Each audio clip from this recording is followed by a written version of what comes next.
Hi guys! So tignan po natin kung ano papakita sa love reading ng collective.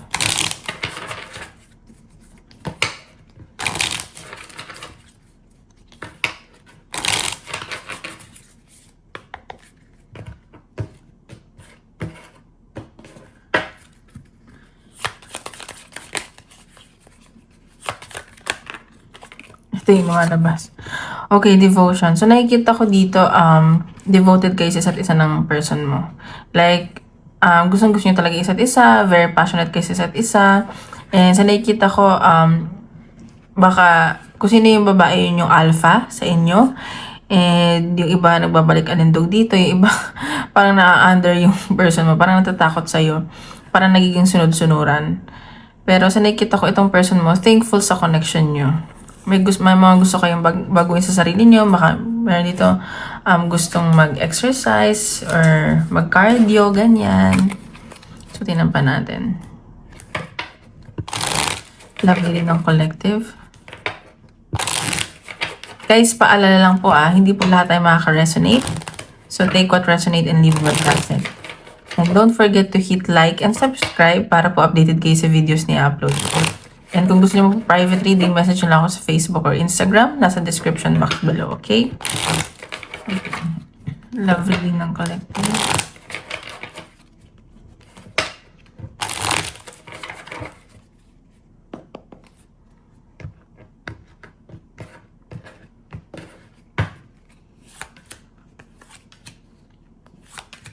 Okay, so nakikita ko dito, may bigla ang travel at communication, pero may mga nabigla dito siguro sa messages na medyo nagpakaisip bata. So, parang nagdadalawang isip, ganun. Or may mga gustong mag-travel or mag-message, pero nagdadalawang isip.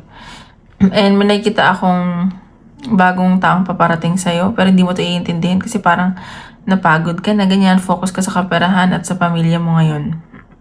Ayan, so nakikita ko, meron din kayo new beginning ng person mo. Ganon.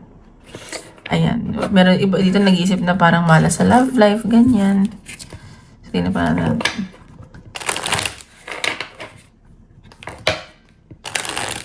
Meron isa sa inyo parang nagdadalawang isip na sa connection. Okay, tingnan pa natin. Love reading ng collective.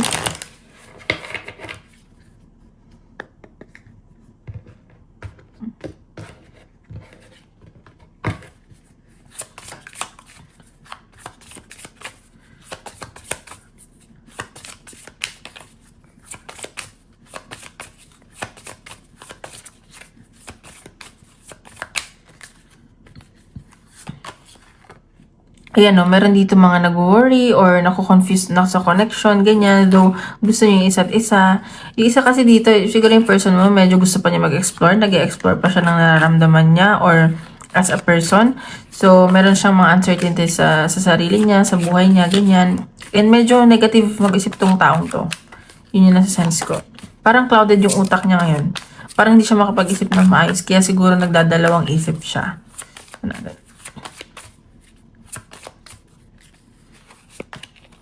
Ayan medyo emotional tong taong to.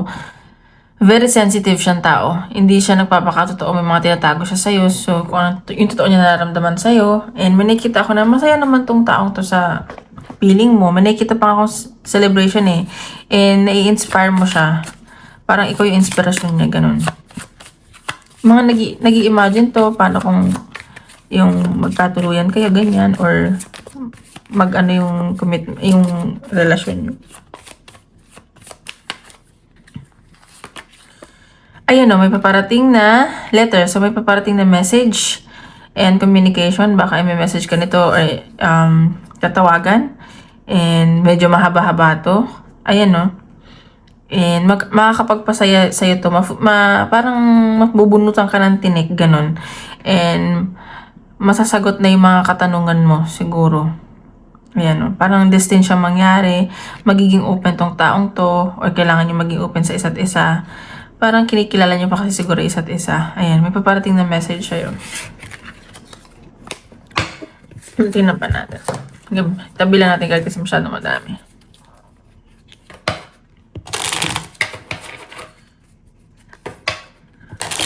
Ano ba papakita sa connection nyo?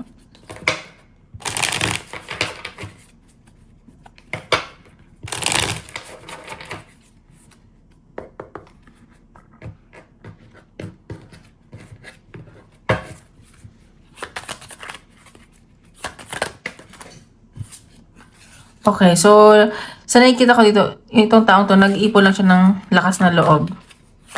Ayan, so baka nagpa-practice siya or nagiging ano siya, nag-isip siya ng mga ideas kung paano niya sisimulan, kakausapin ka, ganyan.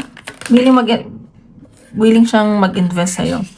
And hinahunt mo kasi tong taong to eh, kaya siya naiirita. Aling yung parang gusto kanyang kalimutan pero hindi niya magawa. Ganon. So, naiirita siya sa sarili niya. Ayan no, pero natatakot to kasi siguro may depression tong taong to, nagka-phobia na from the past, and medyo napaparanoid siya, ayan. Pero willing naman siya mag-invest, naghahanda lang tong taong to ng lakas ng loob. Ayan no, eternal love, nakikita ka niya as soulmate, or soulmates kayo, nakikita ka niya panghabang buhay, ganyan, makakasama habang buhay. And medyo na-awkward lang siguro siya. And ayun, so, baka nagbubulag-bulagan siya, ganyan, or ikaw to. Pero sa nakikita ko, magiging maayos daw to.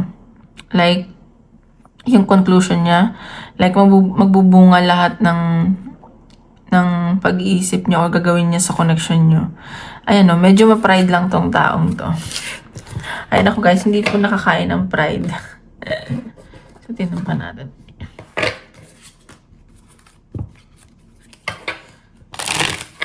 Connection niya ng person mo.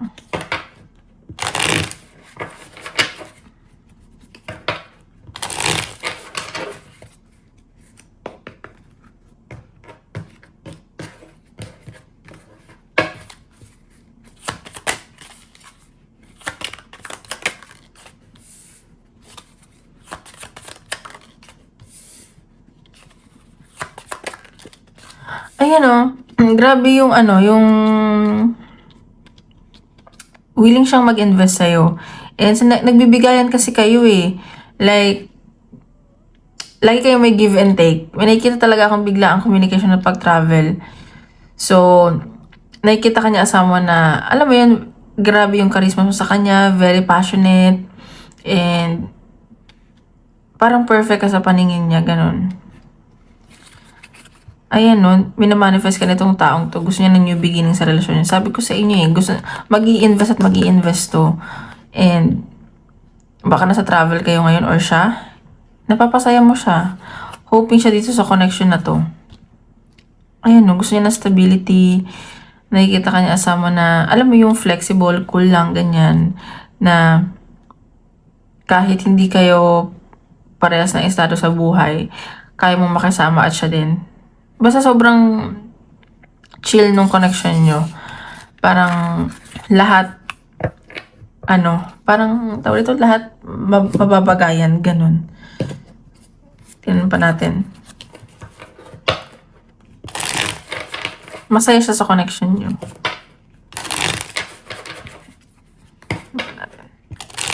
Anong feelings niya at intentions niya towards you?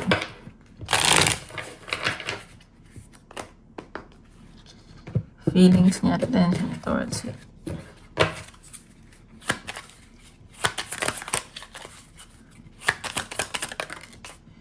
See? Willing siyang i-work out to. The Hermit. Nagmumuni-muni. Nag-iisip. Siguro focus dito sa trabaho niya.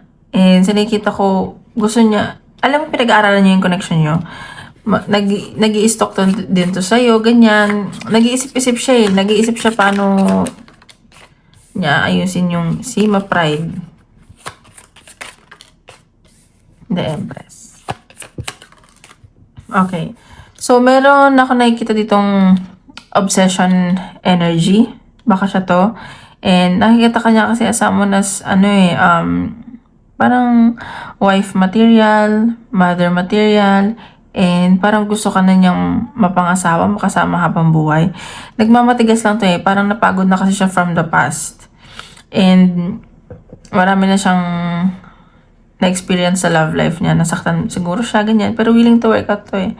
Willing to work it out tong connection nyo. And nakita ko nag-focus sa trabaho niya, pero naiisip ka niya. Kahit ina-isolate niya yung sarili niya, ikaw yung nasa isip niya. And sa nakikita ko, tawag dito, ano to eh, obsessed to sa'yo kahit hindi kayo masyadong nagkakasama or nagkakausap. And nakikita ko stuck to sa connection nyo. Ayun, gusto talaga niya mag-invest. O, see? Mahal niya isa't isa, gusto niya isa't isa. And may partnership ako nakikita. So, ayan. Nag-iisip pa lang to. Pero may nakita kong biglang communication na pag-travel. Baka mag-message to. So, tingnan pa natin. Ano pa makikita natin? Feelings or intentions na sa'yo.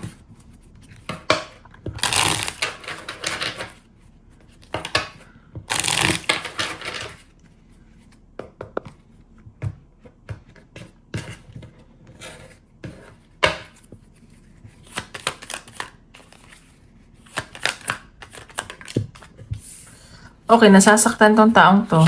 Dahil sinaktan ka niya. Marriage.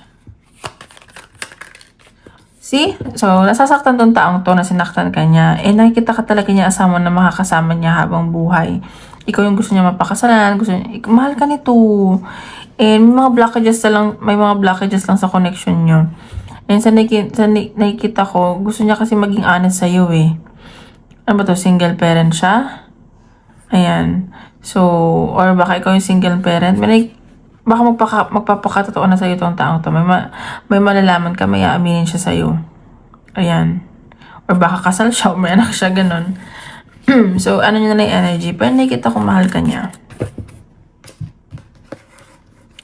Tingnan pa natin. Ano pa dapat malaman sa person?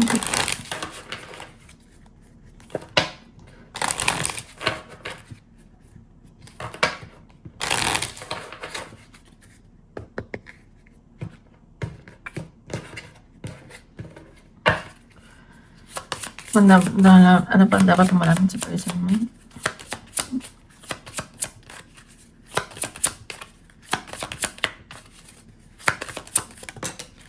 Patient.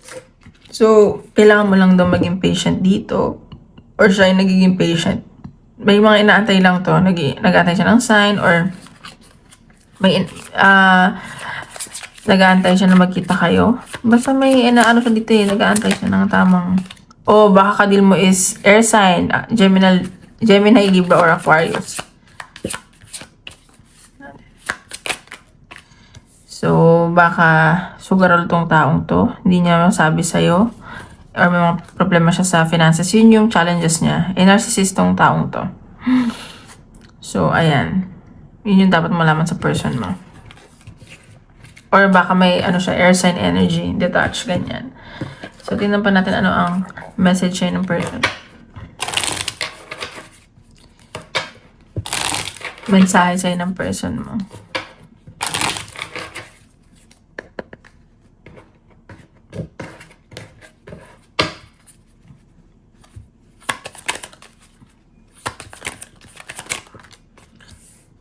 Or, sa ngayon hindi daw siya available. Oh my God, natatakot siyang kontakin ka. Baka na mo siya, intimidating ka ba ganyan. So, mag-aantay siya ng sign from you. So, dapat babaan niya yung pride niya. Dapat di siya matakot. Ano ba naman to? So, ayan, nag-aantay siya ng sign sa'yo. Ayan you came closer than anyone else. So, sa lahat na nakilala niya, ikaw yung kakaiba. And yung connection niya special para sa kanya. Like, basta iba ka. Parang ikaw yung nagpagising sa kanya. May ginising ka sa kanya, ganun. Parang may mga na-realize siya nung nakilala ka niya, ganyan. Wow. So, tingnan pa natin ano ang possible outcome na itong connection nyo.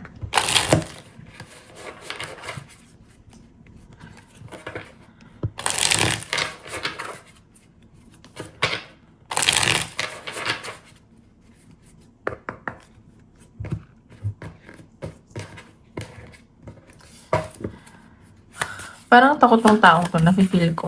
Natatakot siya. Willing naman na mag-support to sa'yo, mag-support itong taong to sa'yo. Tsaka very supportive to And generous siya. Siguro binibigyan kanya ng regalo or kung hindi man binibigyan kanya ng time na anytime na kapag talagang libre siya, ganyan. Ayan no, so may changes na paparating sa connection nyo. And sa nakikita ko, attracted to sa'yo itong taong to. And alam niya kasi na kailangan kanyang i-assure. And, pero nakikita ka niya as assured ka na sa sarili mo, ganyan, very determined ka, alam mo kung anong gusto mo. At may nakikita akong sudden changes sa connection niyo. See? So, magkakaroon ng balance yung connection nyo. Mahal nyo naman isa't isa baka twin flame kayo at saka spiritual tong connection nyo. Siguro, connected kayo from past life. Nakikita ko na magiging masaya daw kayo, ganyan, may success tong connection na to. Ayan no, medyo mabagal lang tong taong to, pero nakikita ko magiging successful tong connection na to. So, siguro, kasi alam nyo, sa relasyon wala naman perfect may mga flaws tayo lahat. So, it will just take someone na matanggap yun. And, nasa sa atin yun kung magiging better person tayo para sa partner natin o hindi. Ayun no, may awakening na nangyari sa person mo. Ayun no, may nagtapos sa kanya. So, nilalayuan niya na to or ikaw tong lumalayo. And, when nakita kasi ako dito, parang napagod nga siya from the past. So, parang trauma, ganun. So, tingnan pa natin anong message siya ni universe. Mensahe sa universe.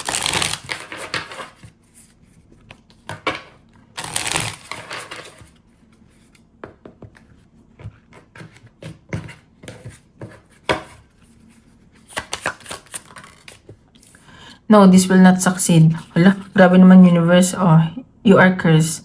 So, okay. So, nasa sense ko dito is, may mga haters ka. So, gawin mo na lang private yung buhay mo. May mga taong hindi masaya sa kung anong nangyari sa buhay mo ngayon.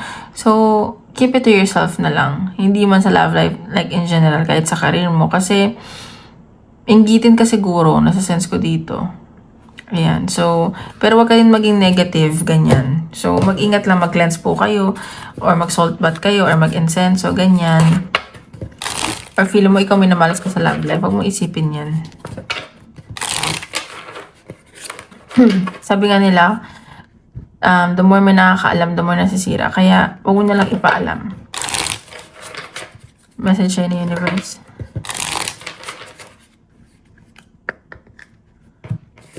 Oops.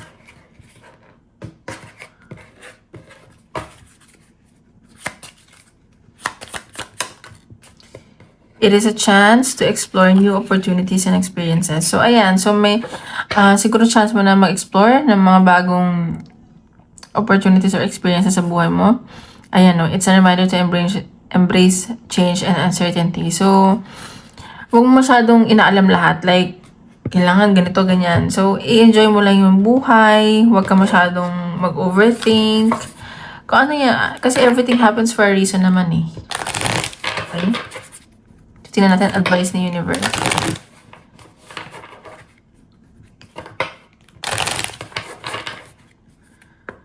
Advice ni universe.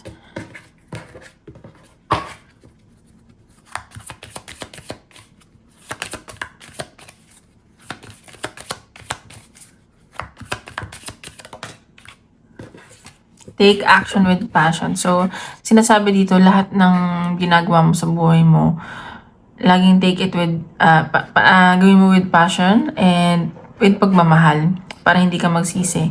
Ganyan, no? Your light is shining brightly. Kasi, matutupad mo yung mga pangarap mo kapag ginawa mo siya from the heart. And nakikita ko na blessed kayo ni universe at divinely guided kayo. So, tingnan natin. Isip ko ang question, tingnan natin kung ano sasagot ni universe.